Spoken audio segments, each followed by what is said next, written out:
Good morning students, welcome to Aangan public school. आज हम standard 8 में हिंदी सब्जेक्ट पढ़ेंगे। स्टैंडर्ड 8 के हिंदी सब्जेक्ट में आज हम जो चैप्टर पढ़ने वाले हैं वो चैप्टर है 6, जिसका है तूफानों की ओर। जो कविता है वो हमने पढ़ी थी, उसको समझी थी।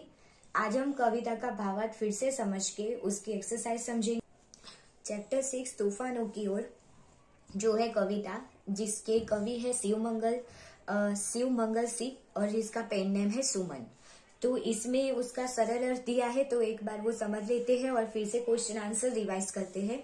तो कविता का सरल अर्थ है, हे नाविक, तुम तूफानों का सामना करने के लिए अपनी पतवार तूफानों की दिशा में मोड़ दो। आज समुद्र ने जहर उगल दिया है, कठिन परिस्थितियां पैदा की है, लहरें भी उमड़कर तुम्हारी नाव को निगल जाना चाहती है, फिर भी परवाह नहीं। उधर समुद्र में ज्वार उठा है, तो कवि के हृदय में भी भावनाओं का ज्वार उमड़ पड़ा है। सेकेंड पैराग्राफ देखते हैं। जैसे लहरों का स्वर ऊंचा हो रहा है और उनका जोर बढ़ता जा रहा है, वैसे तुम भी तैयार होकर आंधियों के सामने उठ जाओ और स्वयं आजमा कर देखो कि तुम में कितनी हिम्मत है। जीवन में तूफानों का प्यार कभी कभी ही मिलता है। भाग्यशाली लोग ही जीवन में कठिनाइयों का सामना करते हैं। आगे देखते हैं। यह समुद्र तूफान आज असीम देते हैं। इनका सामना शायद कोई कर सके, लेकिन मनुष्य सब कुछ कर सकता है। नाविक, तुम अपनी नाव लेकर चलो और सागर को भी बता दो कि मानव मिट्टी का पुतला है, पर समुद्र के सामने हार नहीं मानेगा। मनुष्य ने कहीं भी अपनी हार नहीं मानी। समुद्र के पास उसकी अपनी लहरों की शक्ति है, पर माझी के पास भी हिम्मत है, आत्मविश्वास है। वह थकना नहीं जानता। जब तक नाविक की सांसें चल रही है, तब तक वह अपनी नाव आगे बढ़ाता ही जाएगा। हे नाविक, तुम अपनी हिम्मत और ताकत के सहारे 7 समुद्र पार कर डाले हैं। अपनी नाव के साथ इसी प्रकार आगे बढ़ते रहो। हे नाविक, तुम अपनी पतवार तूफानों की ओर घुमा दो। अब इसके जो क्वेश्चन आंसर है वो समझते हैं। तो पहले है, निम्नलिखित प्रश्नों के उत्तर 2-2 वाक्य में लिखिए। फर्स्ट, ज्वार कहाँ कहाँ उठा है, यानी तूफान कहाँ कहाँ आया है। तो एक और समुद्र में ज्वार उठा है, तो दूसरी ओर कवि के हृदय में भावनाओं का ज्वार उठा है। इस प्रकार समुद्र में और कवि के हृदय में ज्वार उठा है। सेकंड है, सागर भी तो यह पहचाने में क्या पहचानने की बात की गई है। तो आएगा, इस वाक्य में मनुष्य के साहस और शक्ति की बात कही गई है। कवि चाहता है कि हर कठिनाई का हल मनुष्य के पास है। थर्ड नंबर है, समस्या आने पर हमें क्या करना चाहिए।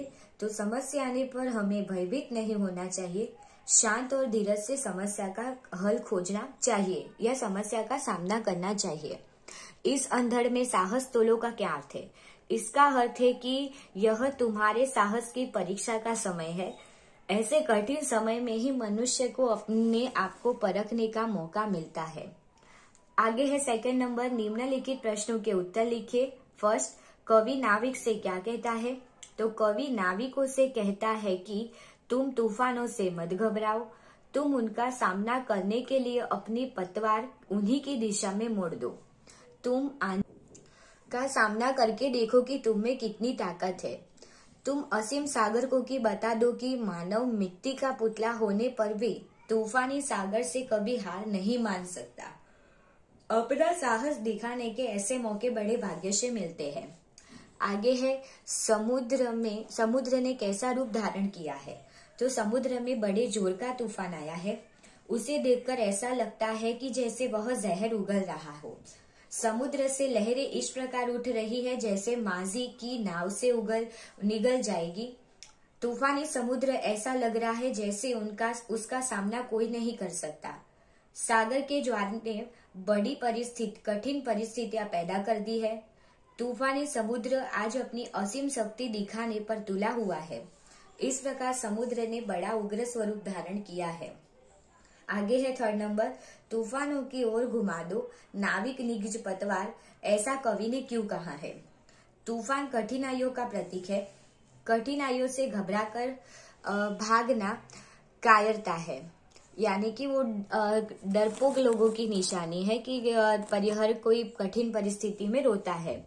कठिनाइयों का डटकर सामना करने में ही बहादुरी है। जीवन में आने वाली कठिनाइयां मनुष्य को बहुत कुछ सिखा देती है, उनसे हमें हमेशा आगे बढ़ने की प्रेरणा मिलती है, इसलिए कवि ने नाविक से यह कहा है। आगे है, कवि सागर को किस बात की अनुभूति करा देना चाहता है। तो कवि सागर के तूफानी स्वरूप से नहीं डरता, वह चाहता है कि कवि नाविक भी तूफानी लहरों से भयभीत न हो। कवि नाविक के अदम्य साहस के माध्यम से सागर को बता देना चाहता है कि सागर असीम है तो मनुष्य का साहस भी असीम है। माजी में वह शक्ति है जो सागर की तूफानी लहरों का जवाब दे सकती है। समुद्री तूफानों से मानव ने कभी हार नहीं मानी। इस प्रकार कवि सागर को इस बात की अनुभूति करा देना चाहता है कि वह हार मानने वाला नहीं है। नाउ क्वेश्चन नंबर 5, सागर पार करने के लिए किस बात की आवश्यकता है। तो देखते हैं, सागर पार करने के लिए तूफानों से डरना नहीं चाहिए, तूफानों से लड़ने के लिए पूरी तरह तैयार रहना चाहिए। सागर कितना तूफानी बने, नाविक में आत्मविश्वास की कमी नहीं होनी चाहिए। अपनी शक्ति को पहचानने के लिए सागर की चुनौती का स्वीकार करना चाहिए। इस प्रकार सागर पार करने के लिए शक्ति, साहस और आत्मविश्वास की आवश्यकता है। आगे है 6 नंबर, कवि सुमन ने तूफानों की ओर काव्य में मनुष्य की कौन सी विशेषता की ओर इशारा किया है। तो कवि शिवमंगल सिंह सुमन कहते हैं कि मनुष्य सब कुछ कर सकता है, उसने कभी हार नहीं मानी, वह थकना नहीं जानता, जब तक उसमें सांस है तब तक वह आगे ही आगे बढ़ता रहता है। न मनुष्य के साहस की सीमा है और न उसके आत्मविश्वास की। इस प्रकार प्रस्तुत कविता में कवि ने मनुष्य के अपार शक्ति, साहस और आत्मविश्वास की ओर इशारा किया है। आगे देखते हैं, कवि ने मनुष्य को मिट्टी का पुतला क्यों कहा है। तो मनुष्य धरती पर जन्म लेता है, वह मिट्टी में खेल खेल कर बड़ा होता है। मिट्टी में उत्पन्न होने वाले पदार्थों से ही मनुष्य का पालन पोषण होता है। मिट्टी उसकी माँ है। मनुष्य के मर जाने पर उसका शरीर मिट्टी में ही मिल जाता है। इस प्रकार मनुष्य जन्म से लेकर मृत्यु तक मिट्टी से जुड़ा रहता है। इसीलिए कवि ने मनुष्य को मिट्टी का पुतला कहा है। आगे है, माजी का हाथ कब तक नहीं रुकता। मनुष्य अगर शक्तिशाली है तो मिट्टी का पुतला माजी भी कम नहीं है। उसमें अद्भुत साहस और अनोखी शक्ति है, इसलिए वह कभी थकता नहीं है। जब तक उसके शरीर में प्राण है, जब उसकी सांसों में चेतना है, तब तक उस माजी का हाथ रुकने का नाम नहीं लेता, वह संघर्ष करना ही नहीं छोड़ता। इस प्रकार माजी अपने अंतिम सांस तक कार्य करता है। नाउ क्वेश्चन नंबर 9, तूफानों की ओर कविता द्वारा कवि सुमन क्या कहना चाहते हैं, यानी कि उसका अर्थ क्या है, हमें इसमें से क्या संदेश मिलता है। तो तूफानों की ओर एक प्रेरक कविता है। इसमें कवि ने बताया है कि जिस तरह समुद्र में तूफान आते हैं, उसी तरह जीवन में कठिनाई आती है। साहसी नाविक ही तूफानों से टक्कर ले सकता है और उन्हें जीतकर सागर पार कर सकता है। उसी तरह साहसी मनुष्य ही जीवन में आने वाली कठिनाइयों का मुकाबला कर सकता है। उसका आत्मविश्वास कठिनाइयों का हल निकाल ही लेता है, इसीलिए कवि ने ऐसा कहा है। आगे है क्वेश्चन नंबर 10, इस कविता का भावार्थ अपने शब्द में लिखे, यानी कि उसका जो हमें इसके ट्रांसलेशन लिखना है। तो तूफानों की ओर कविता में सुमन ने बताया है, यानी कि जो कवि है उन्होंने बताया है कि यह संसार एक सागर है। प्रत्येक मनुष्य अपने जीवन रूपी नाव का मालिक है। संसार में तूफानों, कठिनाइयों की कमी नहीं है। मनुष्य का कर्तव्य है कि उन कठिनाइयों में अपना धैर्य न खोए और साहस से उनका सामना करे। कठिनाइयों में ही मनुष्य के साहस और बल और बुद्धि की परीक्षा होती है। आगे है, इस कविता को पढ़कर नीचे दिए गए प्रश्नों के उत्तर लिखिए, जो हमने ऑलरेडी लेखन विकास में तो कर ही लिया है।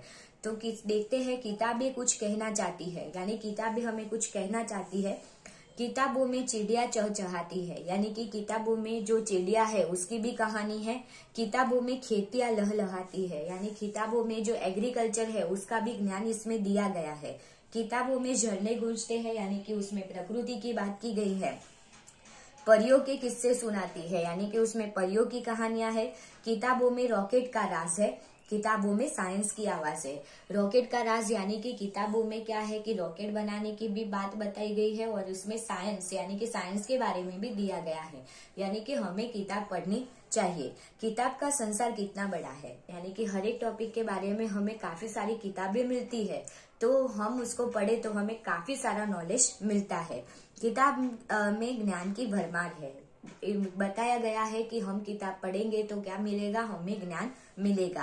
क्या तुम इस संसार में नहीं जाना चाहोगे?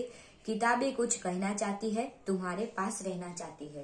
यानी पूछते हैं कि क्या तुम इस संसार में, यानी कि क्या तुम ज्ञान लेना नहीं चाहोगे और संसार में सबसे अलग व्यक्ति बनना नहीं चाहोगे? तो किताबें इस तरह कहना चाहती है कि अब मुझे तुम्हारे पास रहना है, यानी कि तुम मुझे पढ़ो और अपने पास रखो।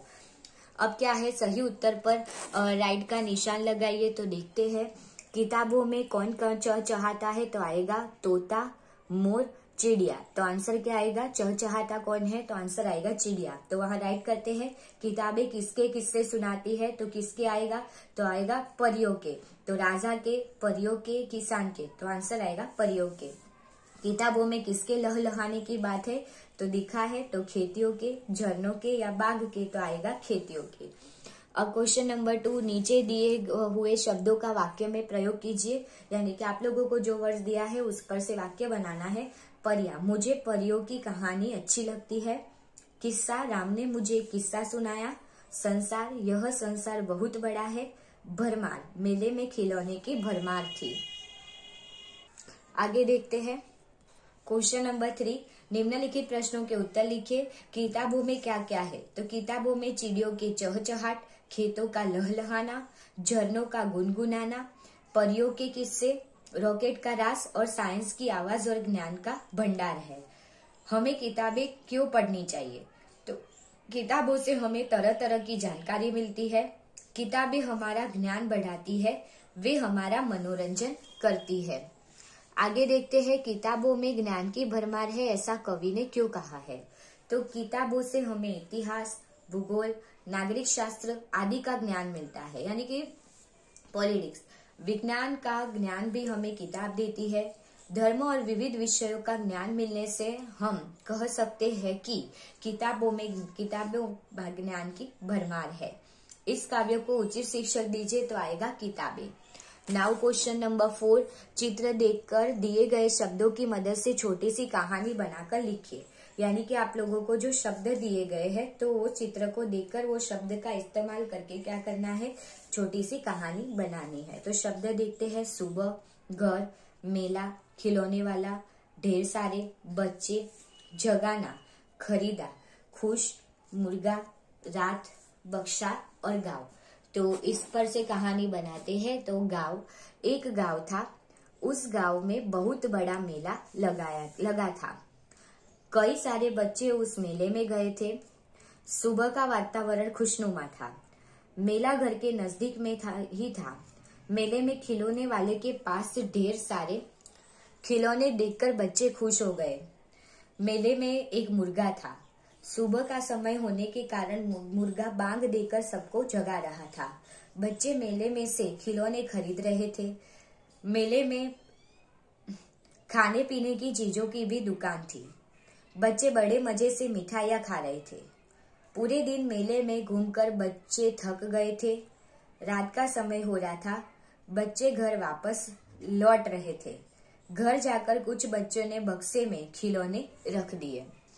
अब आगे है क्वेश्चन नंबर 5, आपके गांव में बाढ़ आए तो आप उस समय आप क्या करेंगे?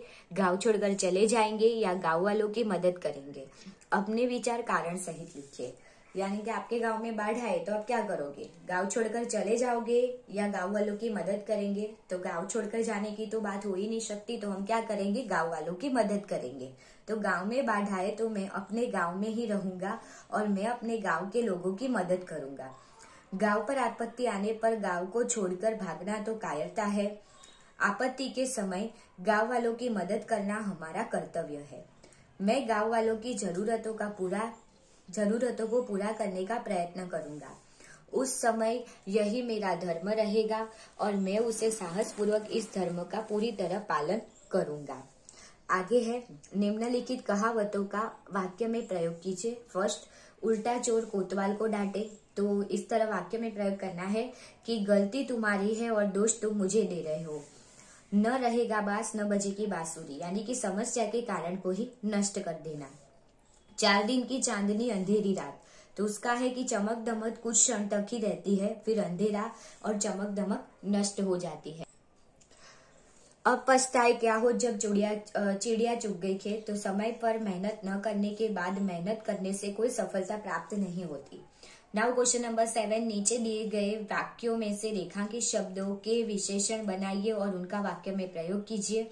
फर्स्ट, उनकी ईमानदारी से सारा नगर परिचित है। तो ईमानदार पर से विशेषण, ईमानदारी से आएगा विशेषण ईमानदार और वाक्य बनाते हैं यह ईमानदार व्यक्ति है। हमारी अमीरी लोगों के लिए उपयोगी होगी। तो अमीरी है तो क्या आएगा? किसके लिए होगी? अमीर।